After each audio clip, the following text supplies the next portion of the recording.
Hi, everyone, and welcome back for episode 4 of the talk with the 4 woke blokes. Except today we are the 3 woke blokes because Sam couldn't join us. We're wishing him well, and he will reconnect with us in episode 5. But I'm joined today by the beautiful Henry Cooper and the equally beautiful Jeremy Stockdale. And I love the fact that we have connected people from around the world, because Henry and I are on opposite sides of Australia, and Jeremy is over the pond in the UK, which I love as well.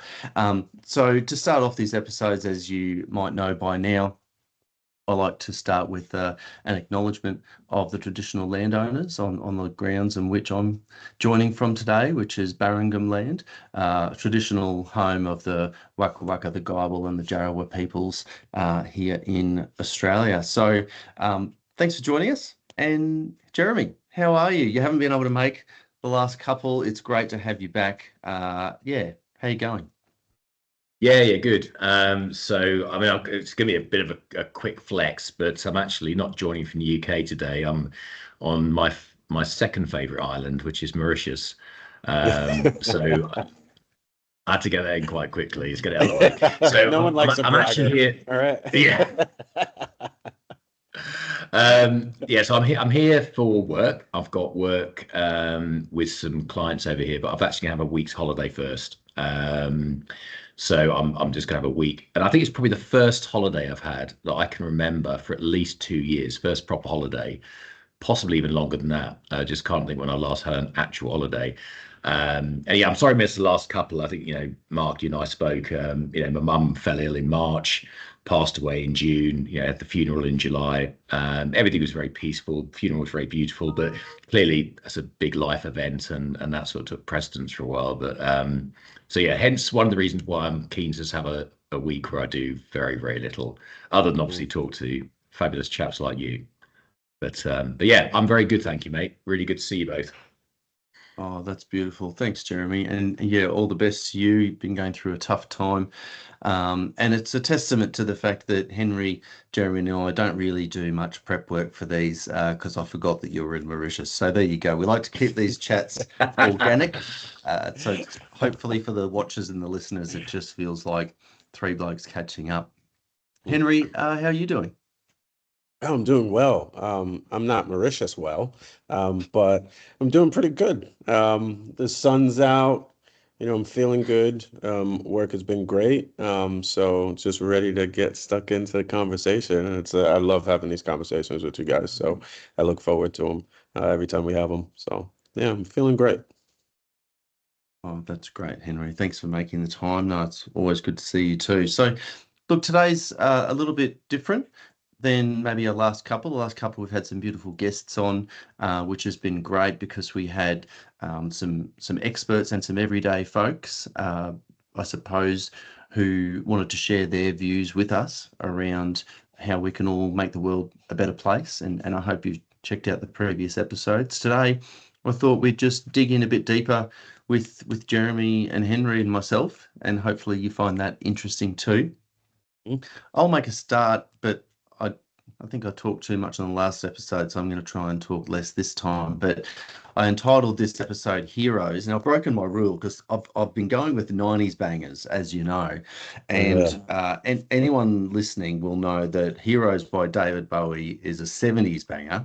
But I thought I have to make an exception for Bowie because he's such a legend, and I wanted to use part of the conversation today to talk about heroes because here, without pissing in your pocket, Henry and Jeremy, you're kind of 2 of my heroes. And in a way, this series is really, important to me because I think it's got potential to tap into people's just everyday, thoughts and what we can do to make the world a better place. And I'm nobody, and I like being nobody. I don't want to be famous, by any means. But when we first connected on LinkedIn, there we go, Henry and Jeremy, when we first connected, and I said, oh, this is what I am and who I am, and I'm just starting to look into, I think it was probably gender equity in schools, probably one of the early topics we chatted about. Do you want to catch up for a chat? And you both said yes, and you could have said no, but you didn't. And I think just by doing that, you were two of the people along the way that kind of, listened to my story and listened to what I was passionate about and why I was passionate about it. And it kept me going, and if I hadn't had people like yourselves, who kind of maybe didn't think I was too crazy, I probably might not have, been as passionate as I am now, So I suppose thank you both for that. Thank you both. And I think, that's something that I hope we can all take away, is that Henry and Jeremy, you probably don't think of yourselves as heroes, but you can have, I think that we can all, as you did for me, we can all have a profound effect on someone's life just by, listening, by taking the time to catch up, by taking the time to connect on topics that bring us together. I think it's easy to be divided by topics that we disagree on. We don't need to agree on everything, but I think you both took the time, and I just want to say thank you for that. Well, thanks Thank you, for buddy. that. That's, You you can go go ahead. ahead. Well, thanks for that. And I just wanted to say that, you aren't nobody. You are somebody, and it just takes one action to spark anything. So what you're doing, you inspire me every day, with your activism, with your dedication, with your commitment. I mean, that even pushes me even further, So I know when you first reached out, for me, it was like, oh, there's other people that think like me. There's other people that have that kind of drive and that kind of commitment that I do. And it was really around purpose. I just always remember what my grandmother told me. I remember being with my grandmother in the street, and she gave this homeless man $10. And I asked her, I was like, why did you give him $10? And she told me, she goes, you never know where God is. So it's every conversation I have. Sometimes people just want to be heard, and sometimes people just want to say what they need to say, and just giving people space to say that. You never know where the nuggets are. You never know where those conversations can lead. So what you're doing is very profound, and thank you for being you, and thank you for being somebody. But thank you for that sentiment. Thanks, mate. Actually, I'm not a religious person, but I did go to some religious schools, Mm. along the way.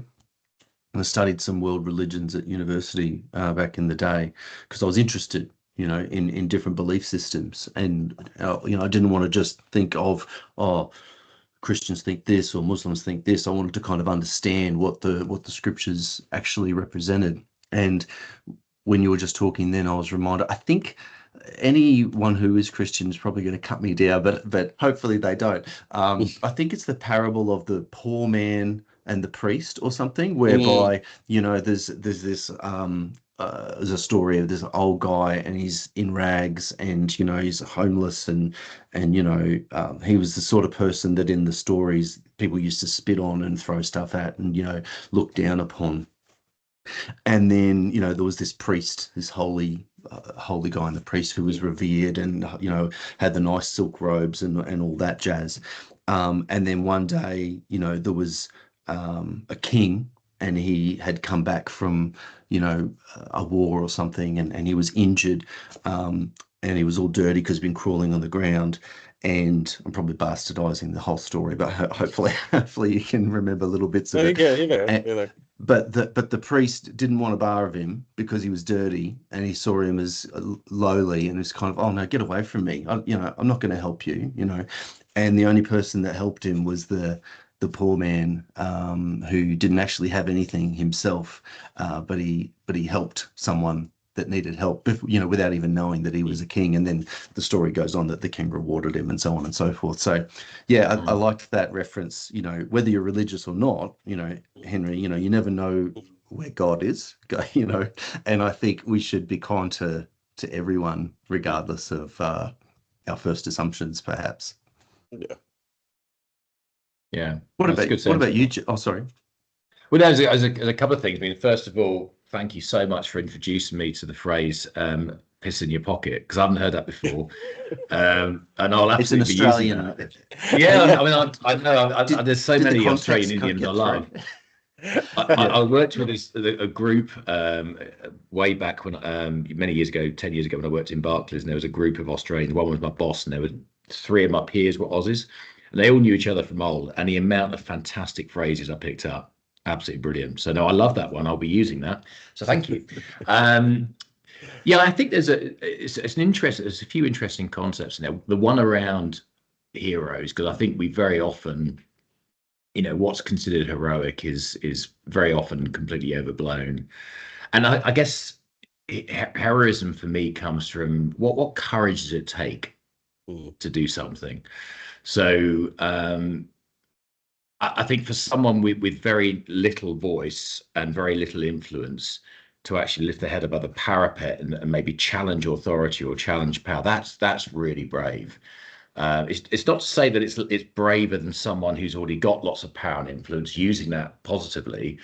But I think that the point really for me is anyone can show heroism. And I think a lot of the people I see on LinkedIn, for example, where we all met, who are speaking truth to power, who are pushing back against some of the oppression that they experience or on behalf of others. That's the kind of stuff that I think, it's pretty brave. It's pretty brave. And I really admire people that do that, and people that are doing it authentically because they want to create change rather than because they want to sell a service, and I think from my perspective, I do appreciate what you say.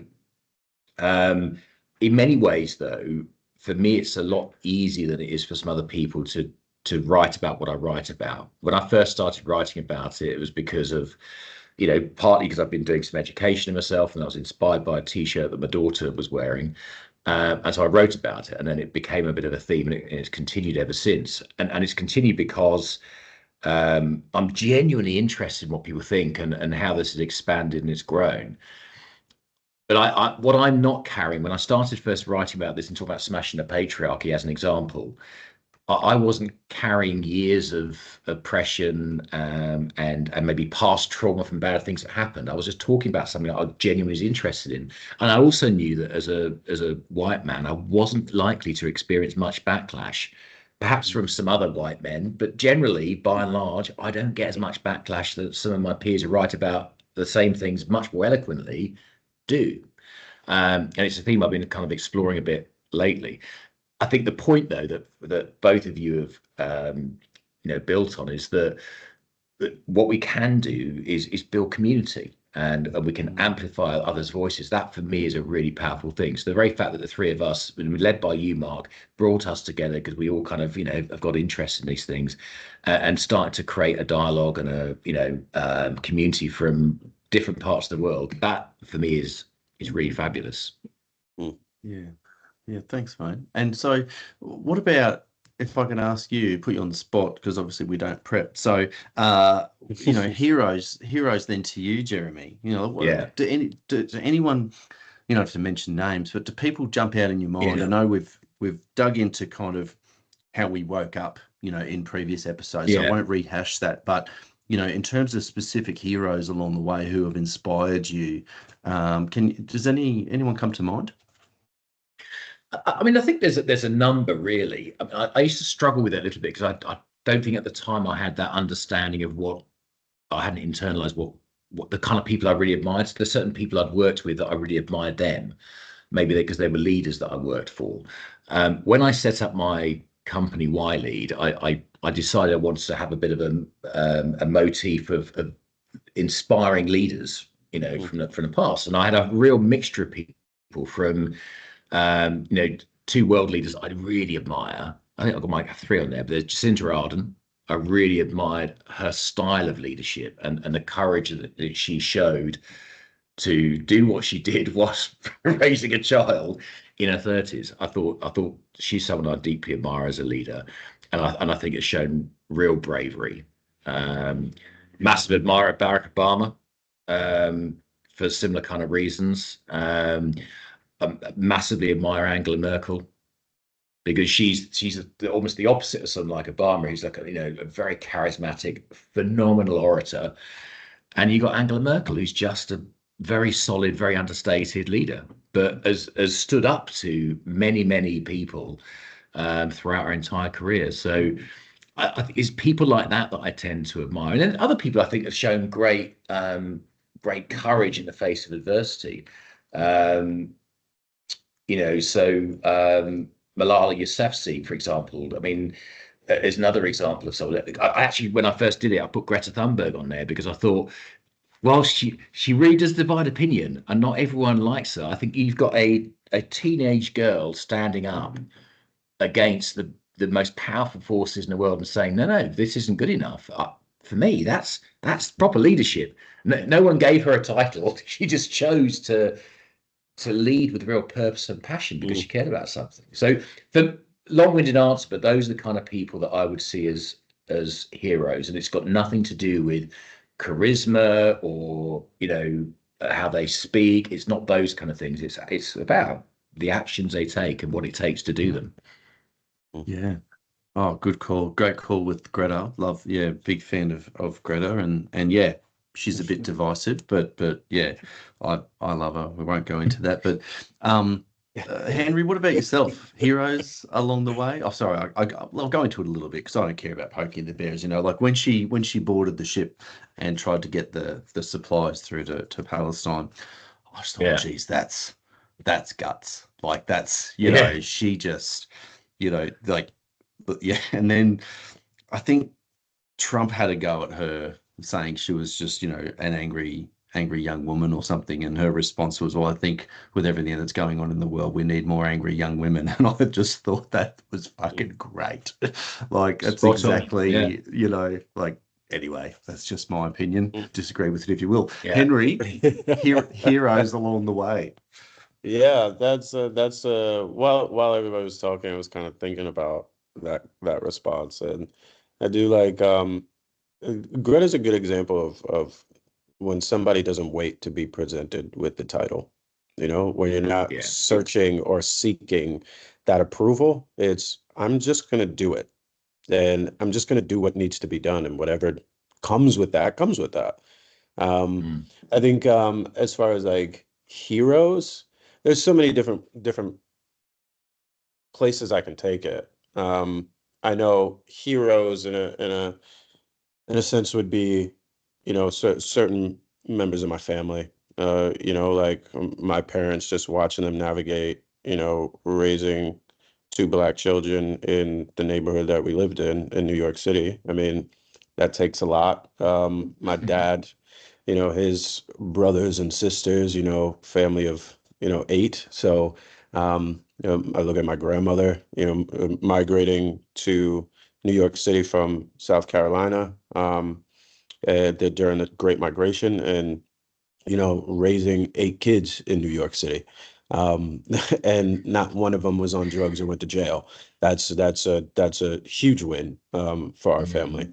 And then I look at the people that really influenced me in my life and shaping who I am, and who I kind of emulate, um, my voice too. There was my first basketball coach. He's no longer with us, but he created a community in our neighborhood, around helping the kids that were in our neighborhood. Created a camp, and pretty much all of the camp counselors were kids from our neighborhood. That was my very first job. And he would always look for the kids that weren't picked to be on basketball teams, and he would pick all of them and coach them. So watching him and the advice that he would give, and how he was and how stoic he was, and his purpose for community, that's where I always gravitated to that. And then just one of my teachers in high school, he was very influential to me in how he looked after us. I went to an all boys school, and his name is Ricky Ford, and I've told him this before. I said I model a lot of what I do from you, because we asked him one time, you could be anywhere right now. Like, why did you choose to stay here? You could be at any other school, you could be doing any other job. Why are you here? Um, and he just told us, he was like, there's not a lot of Black kids that are in this school, and I just wanted to make sure that you guys were all right. So he said we used to have dinners at his house and just talk about the things that were going on in school. And, it was really, really impactful and big for us. So those are kind of like my heroes. And then the classic, I feel like I'm the duality of Martin Luther King and Malcolm X. So it's like, I'll say the hard things in a very nice way. So those are It's a those are great my skill. yeah, those are my biggest influences, and of course Maya Angelou and Eartha Kitt. I mean, they're just eloquently, the way they play with words, and how and what they give to people, the sparks that they ignite in the minds Yeah. of young people, especially. So yeah, those are my heroes, really. Yeah.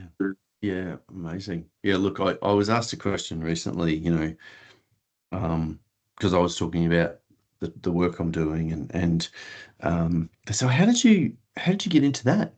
And this person was clever. They were a clever questioning person. You can tell when you're being, and and then it got to a few more whys, and they kind of said, okay, so who kept you going along the way, despite that adversity? And three other people that came to mind immediately, apart from my mother, were teachers, my Mm, school teachers. So if I think about along the course of my 12 years of school, actually 11, but anyway, yeah, obviously years of schooling, um, three of my teachers along the way, and they jump out at me very vividly, even now, you know, they kept me going. They kept me going. They made me feel like I was somebody. They made me love learning. You know, they gave me something to laugh about. When smiling and laughing was difficult at times. Yeah. mm, And I think that, like, teachers have such a powerful opportunity to have an impact on a child's life. And I think it's easy to think of a teacher as just someone who follows a recipe, and you've got 20 or 30 kids in the class, and you're kind of just trying to spew information at them and trying to get them Yeah. to retain information. But I'm not a teacher, but I can appreciate that there's so much more to that, than just information. So yeah, I think a few of my teachers still hold a very special place in my heart, along the way, and have helped me to get to this point. mm. It's how I'm, powerful I'm, teachers are, right? Like, yeah. the amount of time that you're with students as opposed to the parents, like how in close proximity, and it's like you can make or break someone, really. What's interesting is I listened to that, Mark, and I'm thinking about, because I bet Henry and I have also, if we thought about it, we could think of probably a few teachers that we remember vividly. And I bet we don't remember them because of what they taught us or how they taught it. I bet it's because of how they made us feel. Hmm. Mm, Whether Yes. whether that's heard or understood, or they made us feel relaxed or engaged, whatever it might be. And I often think it's the same with leadership. And I guess there's a few more important roles when it comes to leading than it is teaching. The our children. Um, whether that's the bit that's missing. And I don't know. I'm not a teacher either. I mean, I'm a trustee of a multi-academy trust of primary schools, so I've some engagement with education, but I've got no expertise at all. But I wonder whether if teachers went at it from that perspective, it's about how they make every single child feel. Do they make them feel cared for? Do they make them feel nurtured? Do they make them feel rewarded, inspired? Do they make them feel safe? Which is precisely exactly the same things I think leaders should be doing, Mm, as opposed to it's so much of the focus is on the what, isn't it? And hmm. maybe a bit about the how, but that kind of what do we want kids to feel like? How do we want them to feel? And because they obviously made you feel a certain way. And Yeah. it's also like what you just said, Jeremy. It was like, yeah, it was the feeling, but it was, yeah, they were teachers, but they taught me more than just what the curriculum was, right? So they Yeah. taught me things like just life. Mm. So Yeah. some Yeah. life lessons where it's like I will hear it and then I try to put it into practice and I start to understand it. So it was more than just, well, you're just teaching me English. No, you were teaching me discipline. You were teaching me structure. You were teaching me, how to present myself. These were all life skills that I carry. Mm. Yeah. Yeah, I really love that story that Ang Harrod told in last Oh, month's yeah. episode about, if anyone hasn't seen the last episode with Ang Harrod, I highly recommend having a watch or a listen. And she teaches in schools, and she was telling a story about how between classes or after classes, just in those small moments. So nothing to Mm, do with the class itself, but after the class, there'd be like a boy hanging around, and she could tell by his body language and how he was kind of signaling that he was nervous and he had a question to ask, but he didn't know how to ask it. And she would just create that space where it was safe, where it was welcoming, non-judgmental. He could ask the question, whether it would be about, you know, Palestine, or something going on with his friends, or politics or whatever. Um, and then through that conversation, she could see the change over time. And I think that's the value of teachers for me as well. Is it's like it's those small moments, you know, at the lunchtime or before school. The high fives in the corridor. You were seeing the videos online. mm, About, as you said, Jeremy, how do we make kids feel? How do we engage them in that process? Yeah. And because it's powerful, you can turn a whole life around, basically. Yeah. Definitely. And I'm thinking about a teacher the same teacher taught me two things. I think back to particular incidents. One was humility, and the other one was forgiveness. Um, because I can probably think of probably three teachers like you that actually I really, really respected and can remember how they made me feel. But mm, he was probably the one that always comes to mind most of all. He was a history teacher. Couldn't tell you anything that he taught me, mm. but I do remember him teaching me at a moment in time humility, and I remember him also teaching me about kind of like forgiveness, and it was yeah, it's quite profound, isn't it? Mm. Mhm. Yeah, Yeah. it's like how do you, Oh, it's for teachers, it's like how do you want to be remembered? Because these are mm. the students will be just like us. It's the Yeah. teachers that we remember are really impactful, and we can count them on one hand, right? Mhm. And it's like for a teacher, it's like, well, how do you want to be remembered? Do you want to be remembered for the negative or the positive? Mhm. Yeah. It's like that story you told, Henry, about your grandmother about doing things. I mean, okay, again, I'm not religious, but Mm. so I don't suppose she did it just in case No. God might have been looking down. It was an act of kindness that no, Yeah. she wasn't going to get any praise for. It's just an act of kindness Doesn't at take that much, moment. And right? no, it doesn't. Yeah. And I just, that's something that I look at um, and feel there's no, we could definitely do with more of that around the world. And when I look at some of the decisions that have been taken in different parts of the world, it's got nothing to do with politics, and I won't be getting into politics, but it's about just lack of compassion Mm, and Mhm. how the world needs more compassion. And back to where we started from, it needs more courage. People to mm, have the courage to either use their power appropriately or the courage to stand up, but do it together because it's hard to do it alone. Um, Mhm. yeah, they're just really basic human traits: curiosity and compassion. That if we had more of those, sorry, no, compassion and courage, we do more curiosity as well, then the world would be a much much better place. What do you Yeah. think is some And of I the get, barriers around that though? Like for people, like for me, I feel like it's been a process, but I feel like it was really effortless for me. Yeah. But I understand that not all people experience that, and not everybody is like that. So I'm like, what are the barriers behind why you feel that people don't feel like they can be courageous or can be courageous? Yeah, that's a really good question.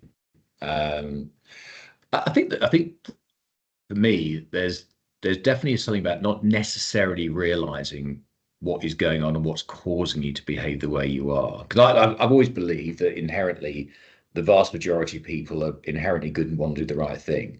And if you look at statistics, I think they suggest that 1% of the general population are psychopaths.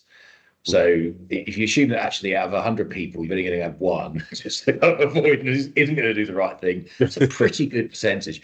Definitely if you get a group of CEOs in a room, because apparently the research said that 21% of CEOs are psychopaths, but that's another story. But with the general population, most people are inherently good and want to do the right thing. So if they're not, kind of what's created that? Is that learned behavior? Is that socialization? Is that the environment they're in? Because I think if you think about sort of the way social media works and the way a lot of governments and powerful structures work, they try to divide us. They try to divide us into groups and get us fighting together, which distracts us from all the shit they're pulling. And so I think there's I think one of the barriers is we are forced into a very divisive kind of dialogue on most things where there's not a lot of room for nuance. So you then kind of got to pick a side. And I think social media really amplifies that, but it does trickle out into general kind of discourse as well. When like I say, from my experience, it didn't necessarily come naturally. But when I first started being more prominent on LinkedIn about 4 years ago, and even before I started writing my posts, when someone would initially come on and disagree with me or challenge me, it didn't matter whether they were, particularly if they were quite rude, I would go straight into battle, and you'd have a bit of a personal back and forth. It wouldn't go anywhere, and then, so in other words, I kind of behaved a bit like a dick, but eventually I kind of realized that wasn't really getting me very far. It wasn't really helping, and particularly when I started to write my posts and I've got a bit of rhythm behind that. What I found has happened since then is that when someone does challenge what I'm thinking, rather than go, and it could be seen as an attack, or it could be a personal attack, rather than kind of go on the defensive, I'll just try and approach it with the same things I talk to people. I'll try and approach it with a bit of curiosity. That was interesting. Why do you think that? What makes you say that? And sometimes it doesn't go anywhere. There's no real way you can go. But I've actually met some really interesting people that I would say I've either become people I regularly get their views that very often would disagree with me, but it helps me to learn and understand how other people see the world. But he's also got me some friends as well. There's actually a guy over your side of the pod. He lives in Melbourne, who first started coming onto my post and was really critical of that whole idea of patriarchy, and it's like, men have it really bad these days, and with the women that are winning, blah blah blah. And I kind of disagree with a lot of what he said, but it ended up being a quite interesting, respectful exchange of views, which then went to DM. And then we swapped a couple of voice notes, and now we quite regularly have calls about what's going on in the world. And he's a great guy, really great guy, but he's got very different lived experience from me. So again, long-winded answer to your very good question is what are the barriers? I think one is that we have to try to approach people with curiosity and compassion, which I don't think necessarily the way that we're socialized, the way we operate in organizations encourages. Most organizations are fiercely competitive internally, so which stifles any kind of collaboration. So I think those are the barriers. There's so many things trying to divide us, whereas if we can just think, actually, no, I'm really interested in why they think that, and I'm going to work on the basis that you're not one of the psychopaths I need to avoid. Well, and what are your thoughts, Henry? Oh, sorry, you go, Henry. I was going to say, what are your thoughts, Henry, on does that sort of resonate in terms of the barriers? What do you? I think it was a little bit of what you were just saying, but it's also the division. It plays a massive role. It plays a massive part. It's easier to manipulate people, and it's easier to take control when people are separated. If you're in one group, if you're together, it's a lot more difficult to control. So there's an element of that there. I think also it's the fear that people have of, maybe I might say the wrong thing, maybe I might look stupid, maybe my friends, I won't be accepted in the certain groups that I'm a part of, because I move with the same thought of, I think people are inherently good. It's just learned behaviors and certain habits and survival tactics that have made people the way that are.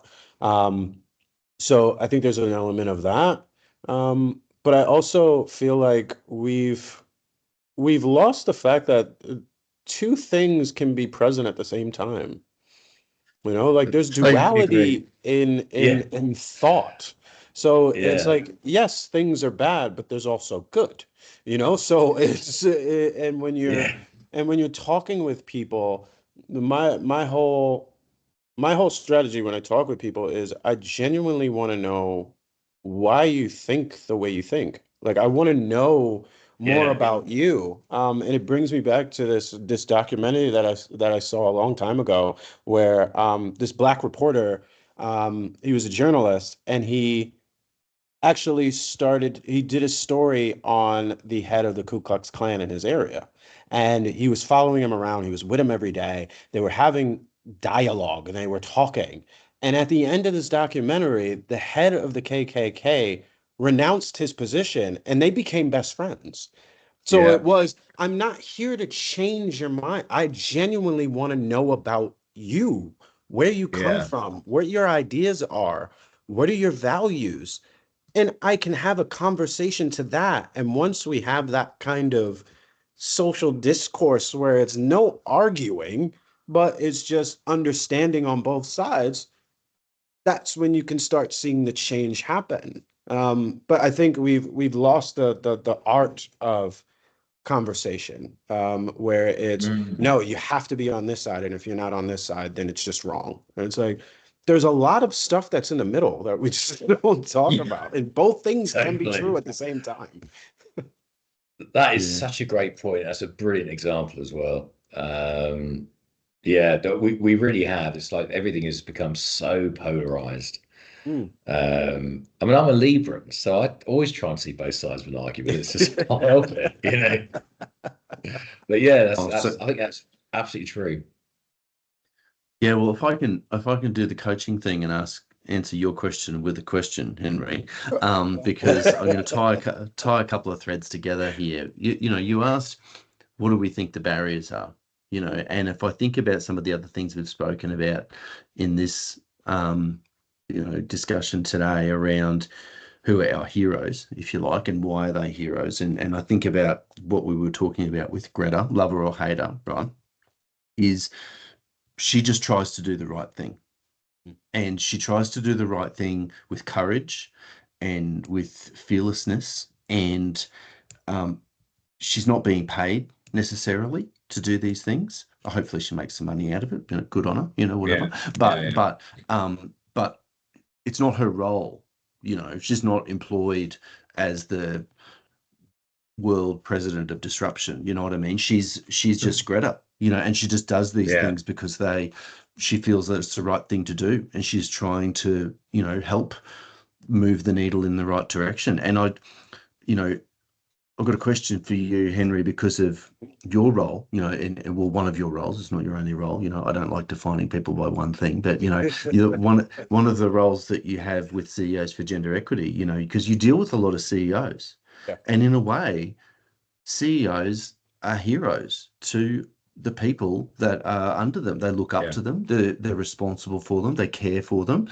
They are hopefully inspiring them and helping them to rise to a better performance and showing them the way, hopefully walking by example. And I think of a quote by, don't laugh, the Oracle in the Matrix series, right? Yeah. When she said, what do powerful men seek most? More power. Okay. And so I wonder sometimes, and this is the question I'm finally getting to it, is if the reason why leaders or people don't do the right thing, or don't speak up, don't do the courageous act, is fear of loss of what they have. Like if I know I'm thinking specifically of a CEO who might have to make an unpopular decision, do they are they afraid to make the unpopular decision, because of fear of loss of power, loss of reputation? Yeah. What are your thoughts on that, given the people that Yeah. you deal with a lot?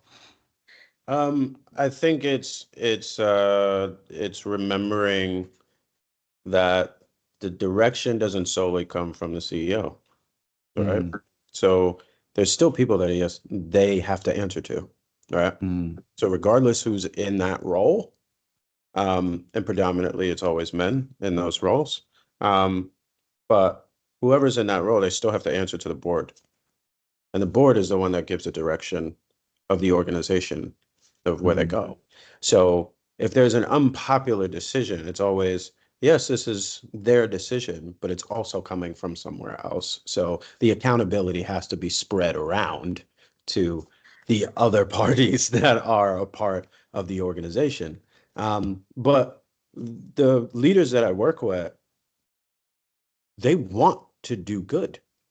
It's just the education behind it and the safety of making mistakes, because they know that they're at a certain level where their mistakes are very much magnified.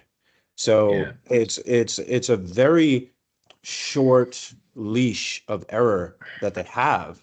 So they want to make sure that whatever action that they're doing, that it's going to land and it's going to be done well. So it's making sure that you can foster an environment where leaders can feel comfortable with asking the questions that they want to ask and making the mistakes that they need to make, but also showing that you're not alone. So once you understand that you're not the only leader that is moving in that direction, your voice gets a little bit louder. You start moving towards doing the right thing. But I'm also very mindful of, okay, for some organizations, their opinion of what the right thing is might be different from my opinion about the right thing. So we need to find kind of what this middle ground looks like when we're talking about what the right thing is. So when it comes down to it, it's how do you want people in your organization to feel? Because you are in a service industry when you are a leader. It's not Yeah. people servicing you, it's you servicing your people, right? So when you're in that position, it's what can I provide to you to get the best out of you in order to do the job that I need you to do in the direction that I need you to go. So what is it that you need? And it's having those deeper conversations. So long-winded answer, CEOs, like they want to do the right thing. But it's just making sure that we can create the environment where they feel safe enough to do that. Do you, from your perspective, Henry, do you think that most CEOs or senior leaders, do you think they understand that the bit you said about, your job is in service, it's in service of others, so you get the best out of them, because that's what ultimately your job is. Do you think many sort of people have got a lot of responsibility for other people and P&L stuff understand that? Yes, I think they understand it, but they just need to be reminded, because over time and over the course of the year, there's a lot of things that are going on, and there's certain numbers that you got to reach. There's certain KPIs that you need to have, and sometimes it's really about revenue. It's about changing a system. So you're around all these things, but you tend to forget sometimes that you need to be there for your people. Like, these are the people that are in your care. You're shaping families, you're shaping legacies. So when they're reminded of that, there's a deeper purpose to why you're doing what you're doing. It's not just a checkbox. It's what you're building and what you're doing for community.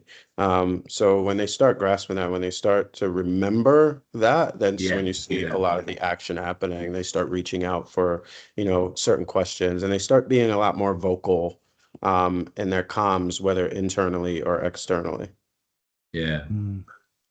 I love that. Like, you can tell Henry's a professional podcaster because the way he loops back to that, it's about how we make people feel. So you're just just seamless, right back to the start. It's not my first rodeo, man. we can tell. Segue. But yeah, no, it's great. But look, I'm mindful of time, and I did promise at the start for anyone who's watching or listening to this episode that we'd dig a bit deeper with each of us today. So maybe for the next little bit we could do that each, if that's okay. And so I thought I'd tell a bit of a story about myself, which many people know. I'll take a few minutes, and I'd encourage you, Jeremy and Henry, to do the same. Just to let people in a bit more, if something that maybe hasn't come up in one of the episodes so far. So one of the reasons that catalysed my recent advocacy and activism, some of you will know, was about my son. And a couple of years ago, he was at a school and he was 4 years old. He's now 6, and he was about to start prep, which is the kind of the first formal grade of school in Australia. And he has always had long hair, and he wears his hair up in a little man bun, little bun at the back, and it's always kept neat.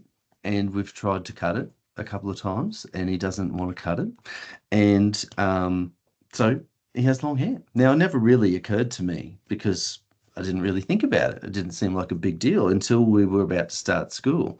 And the rule at the school, the policy was that boys had to have short back and sides. And so when I had the conversation with the school, they said, well, look, that's just the rule. That's just the way it is. That's the way it's always been. Don't you love that in business? Anyway. And so me being like strategic and policy driven, it was like, okay, well, I'll just change the rule. Like, I'll just write a proposal to the school executive team, outlining why I think it's a good idea to update the rule in light of modern, expectations. It's more gender equitable. Why do we care, basically? I didn't use those words. It was quite well written, I promise you. Why do we care? Why do we care whether a boy has long hair, short hair? Why do we care whether a girl has long hair, short hair? Let kids just have the hair they want. And if they have to keep it neat, sure, absolutely. Like, respect your uniform and all that, that's fine. But like, don't impose these rigid boxes around, kids especially, and this touches on a number of other things we talk about around gender stereotypes and gender equality and rigid expectation, healthy masculinity and all that jazz. So hopefully people are connecting the dots about why I got on my horse about this. And the executive team rejected it. They're like, no, we don't care about gender equality. The rule is the rule. This is what, and that just got me curious. It just got me curious, and like what you were saying, both of you were saying about how we interact with people on LinkedIn, it would have been very easy for me to get angry, and a little bit of me did, I must admit. But I got curious as to how that was able to be like that. Like, how do we accept that these rules, which ultimately discriminate's a strong word, but that's what the word means, which ultimately discriminate about how a boy or a girl should look. Or, and there's other segues to that in terms of what we expect them to do, how we expect them to be, and so on and so forth. So I just started digging. I've done some research. That research has been published. I'm expanding the research.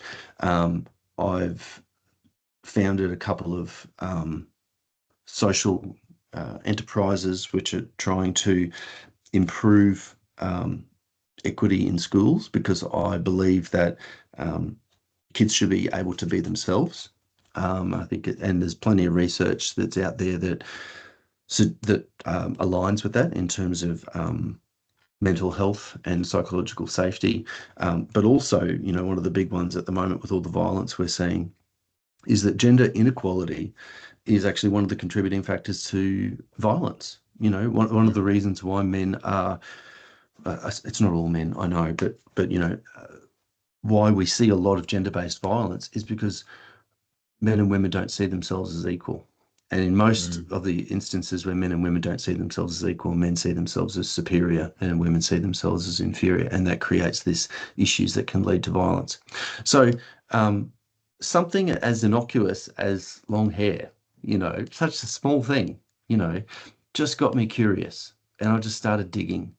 And so now I'm trying to do what I can to improve things, not only in schools, but for, broader men and boys, especially, but everyone really, to kind of break free of these boxes that we've been put in for so long, whether it be something as simple as long hair. It might be something more prevalent as, I've got to be strong, I've got to earn the money, I've got to go to work, I can't cry, all this stuff. So, I just wanted to share that little story about myself.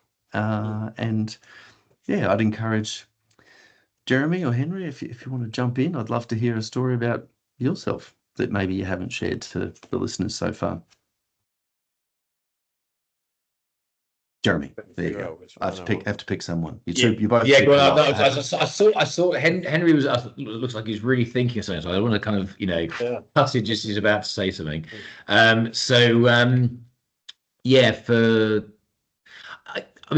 won't go back over the story of how I started to post on LinkedIn, but I mean, for over 2 years now, I've been writing about how, well, on Wednesday just smash the patriarchy, and I'll talk about something to do with gender equity. So I write on LinkedIn regularly. It's how all of us met, and what I've noticed I've been writing about recently is the fact that apparently the LinkedIn algorithm seems to be discriminating against certain people. It starts off anecdotally because there's some good friends of mine said, my reach has just tanked. There's a woman I know who's, we've done some work together. She's absolutely fabulous. And she's got a similar number of followers to me and writes in a very different style, but quite provocative, but gets really great engagement. And then just reaches forward through the floor. And she mentioned it for a few weeks. And I had a look at something. I thought, that's really odd. It's like massively dropped. And then I saw a couple of other posts from some other women who got masses of followers saying similar things. And I thought, is there something in this? So I wrote about it. It does seem to be something going on. I did a bit of research as well, where it had been talked about elsewhere. And I had so many women, I don't want to say hundreds, I don't want to exaggerate, but so many women write to me about what's happened to them.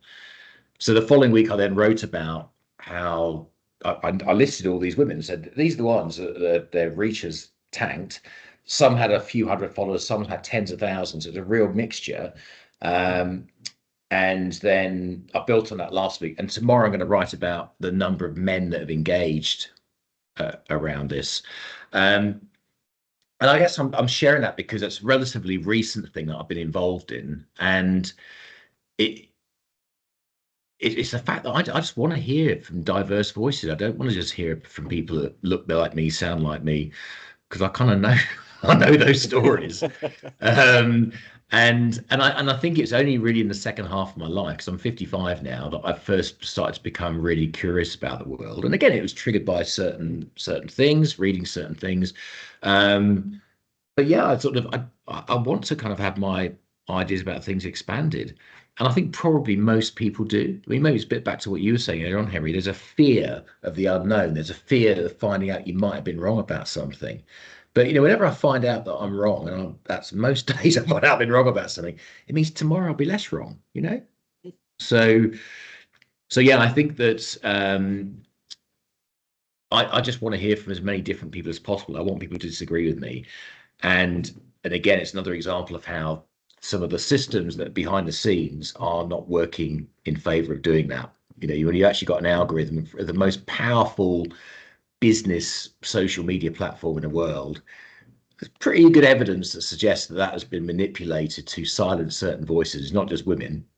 Yeah, I seem to be okay because I've had great coverage of my posts over the last few weeks, despite the fact that I'm talking about women and talking about other diverse voices and also slagging off the platform that I'm writing about, and they love it. It's like it's getting out to everyone. It's like just you couldn't write it really. Yeah. Oh, it's fascinating. Well, I'll look forward to those forthcoming posts, Jeremy, because the algorithm baffles me, how it works or how it doesn't work. So thank you for doing that and for speaking up in that way, because I've heard some of that as well. I haven't had the time to look into it, but if that's what's happening, if certain voices are being silenced, essentially, and if it's mainly women or people that talk about things that stereotypically women talk about, let's just say that, right? Then that's a real concern. That's really not good. But there's what I was going to add as a positive. There's lots of people fighting back against this now. There's a really prominent community that's been built up. There's a number of experiments being undertaken at the moment. Some have already been done. I wrote about that last week. But experiments that kind of just where people post at the same time exactly the same content, and then we look at the data, so you can actually see if there is a clear bias in the way some people report. So there's an experiment done a couple of weeks ago where a woman with 136,000 followers posted the same content at the same time as another woman and two men, 0.8% of her followers saw the post, whereas one of the guys has got about 4,000 followers. He had 143% of his follower count getting his content. You see, remember the exact same content posted at the same time.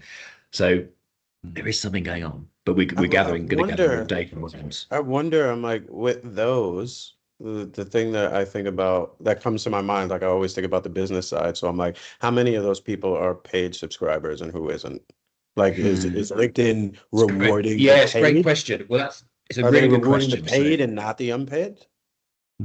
I don't think there is that correlation, because an awful lot of the women that have talked about this, and not just women as well, they've got paid subscriptions. I haven't got one, and yet I seem to be doing absolutely fine.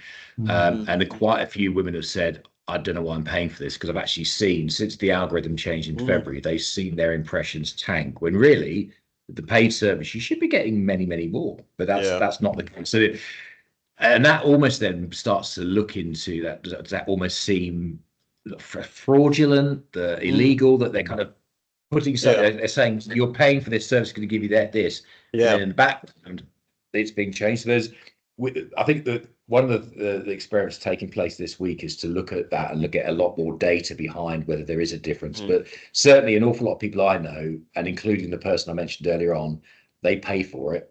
And it's not working. There's actually someone called Beth Massa, who's again someone I met on LinkedIn, who's started a campaign to get on the 1st of September to get as many people as possible to cancel their LinkedIn subscription.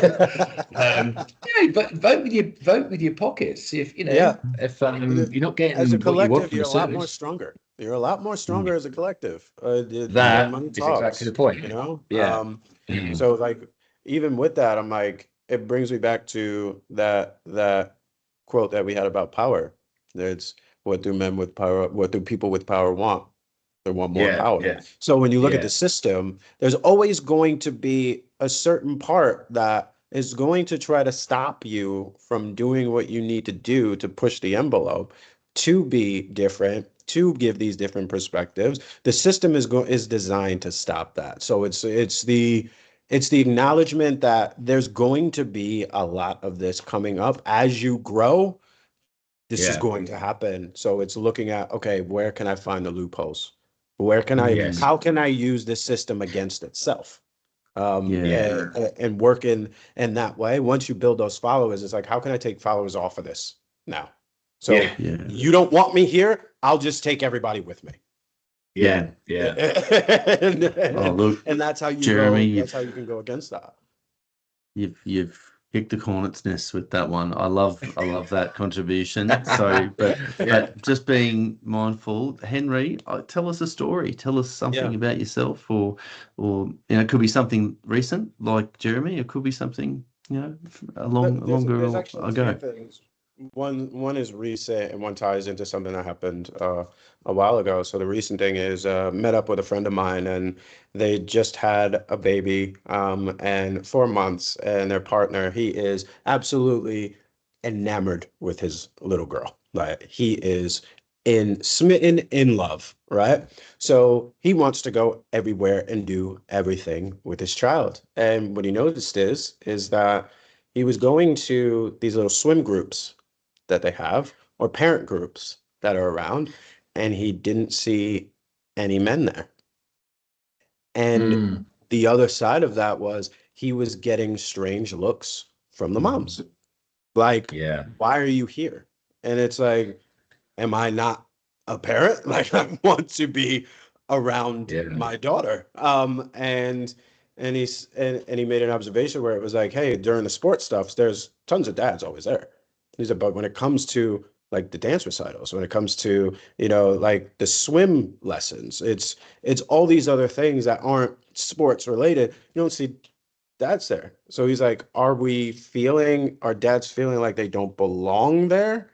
Or men feeling like they don't belong? Or do they feel that they're not supposed to? Do they want to? So these are the kinds of things that we're kind of like spitballing here, where we're like, oh, what could be some of the barriers? But also it's societal. When you start getting looks for moms, it's you're not supposed to be here. Why not? We're a parent Yeah. as well.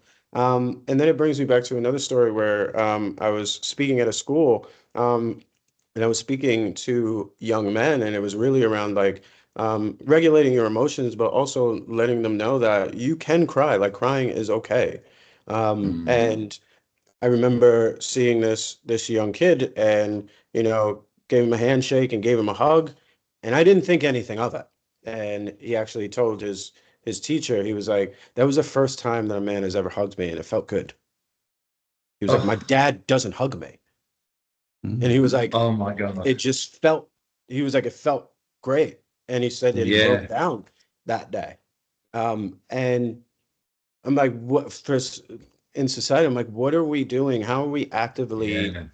going against it? Because our younger generation, I'm like, they are legitimately struggling and they're looking for answers. And it's like, what are Mm. we actually teaching them? It goes beyond the school and the classroom.